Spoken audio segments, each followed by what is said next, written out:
रायजो राजाफोरखौ बेबायदि प्रपागान्डा खालामनानै बेसेबां थगायनानै दोननो हाबावनांगौ जे इलेक्शननि बारहावाया दासो फैजेनदों बे समावनो बुख्रेब बुख्राब इउपिपिएलनि मावथिफोरखौ सिखाजों दानबाय नोङो पर्बतझरायाव थांदो हानि जेसेबांखि दावराव खालाया मानो पर्बतझरानि मानसिफ्राथ' इउपिपिएलखौसो सापर्ट खालामदों गाज्रि परिस्थिति लाबोनो बुख्रेब बुख्राब सिगि सग' खालामनानै गावसोर देरहानो बिटिसिखौ कब्जा खालामनो थाखाय माखासे राजनिति दला इतिमध्ये सुरु खालामबाय जे इउपिपिएलआ जिर' जाहैबाय आङो दा मोनबा जिल्लायावबो मिथिं जादों बिपिएफआ 1 नाम्बार सोरबाया 2 नाम्बार आङो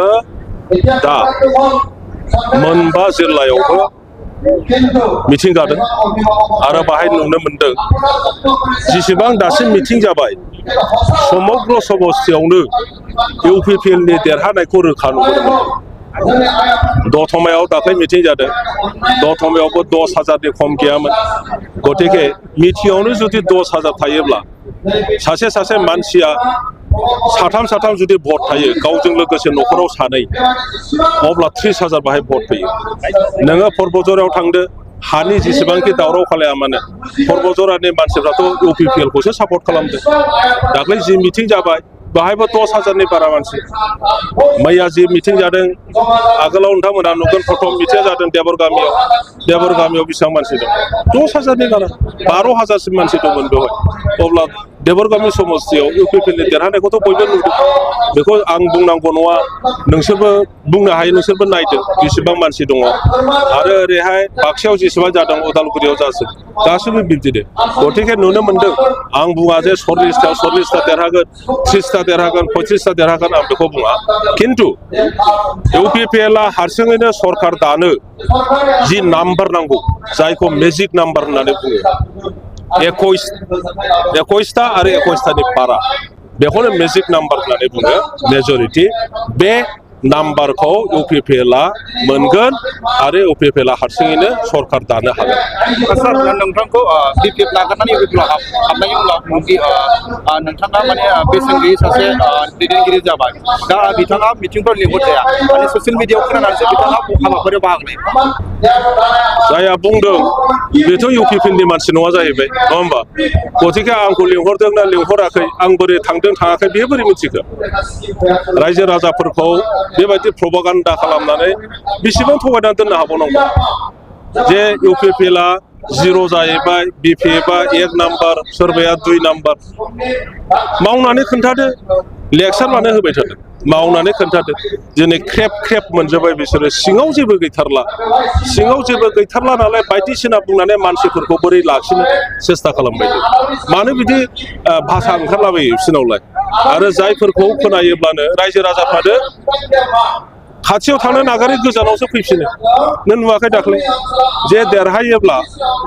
आर'नाइ होगोन जेनब्ला खिन्थु सिन्देलनि माला गानहोगोन सोर थांनांगौ बिसोरनि खाथियाव जेनगोन देरहागोनखौ सोर नेताया बुंनो हायो नोंजों मोजां मोननानैसो थांफानो नागिरदोंमोन आर'नाइ गानहैदों खामानि मावगौमोन दा बेवहाय जेनगोन बायदि सानोब्ला सोर सासे मानसिया खाथियाव थांनांगौ बेखौ सिन्देलनि माला गानहोगोन बुंथारदों बे बोरैहाय नेताफोरनि बे भाषा जानो हायो बे नेताफोरनि चरित्र बोरै जानो हायो गतिके पार्थक्यआ बेवहायनो इउपिपिएलआ सोरखौबा बखिनोबो थाङाखै इउपिपिएलआव जि जोङो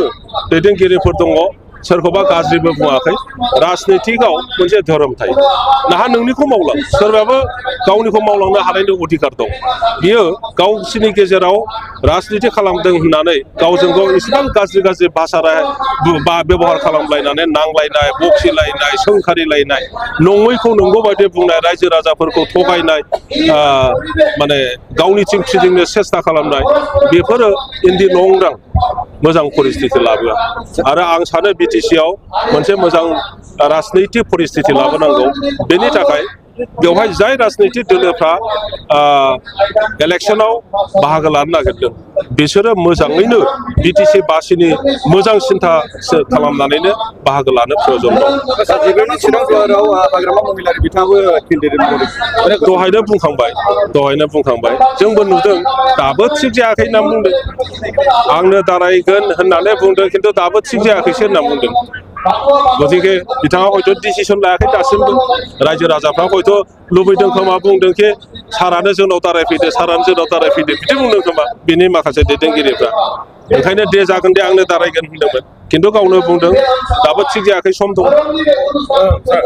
पार्टिया जुदि नोंथांखौ नैबे 11 नं समस्टिनि केन्डिडेट हिसाबै फोसावनो डिसिसन लायोबा सारा रेडि दं आरो डेफिनेटलि दङ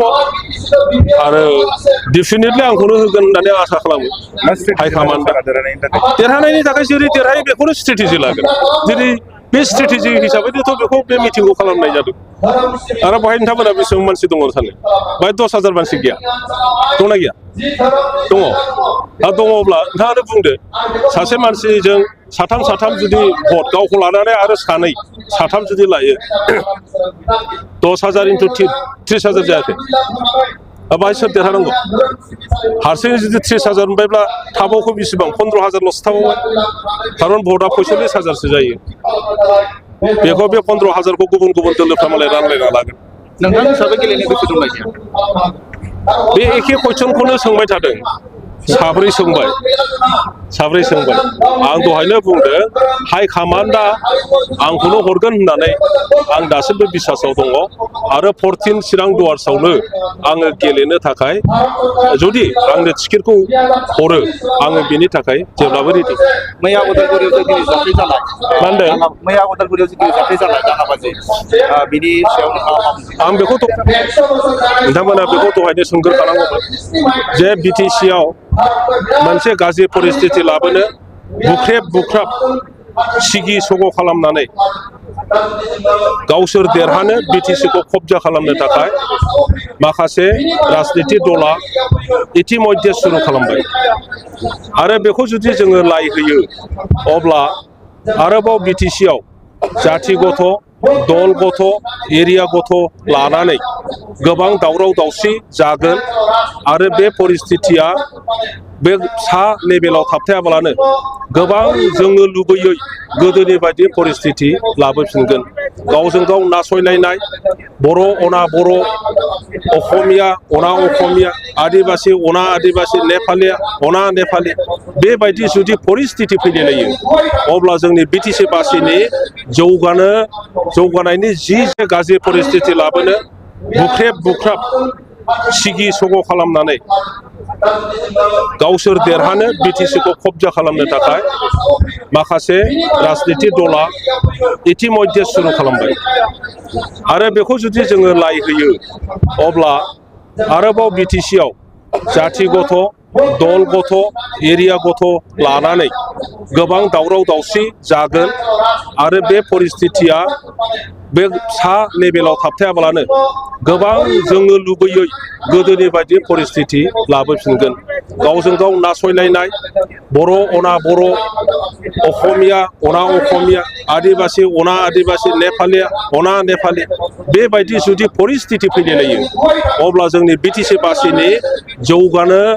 जौगानायनि जि जोंनि सिन्ताधारा जोंनि गथ' गथायनो जि मोजां शिक्षा होनायनि सिन्ताधारा ओनसोलाव लामा सामानिफ्राय लानानै दालां बान्दो जोंनि कृषकफोरखौ जोंनि बिब' बिनानावखौ मोजां माने सहाय होनायनि खामानि मावनायनि बे सिमाङा बे गासिबो फैला जाजोबो जों जेबो मावनो हानाय नङा गतिके बेबायदि सक्तिखौ बिटिसिआव जोङो जायगा होनो हाया ओंखायनो बिटिसि बाखिया बयबो दिनैनि बे परिस्थितिखौ बुजिखादो जे इलेक्सननि बारहावाया दासो फैजेनदों बे समावनो बुख्रेब इउपिपिएलनि मावथिफोरखौ सिखाजों दानबाय गाबोन मा खालायगोन गतिके बिटिसिनि रायजो राजा नोंथांमोनखौ खावलायो बे परिस्थितिखौ बयबो बुजिदो ओंखायनो ज' जादो बेबायदि उपशक्तिनि बिटिसि एगेन्स्ट सक्तिनि एगेन्स्ट जोङो गसंनांगोन।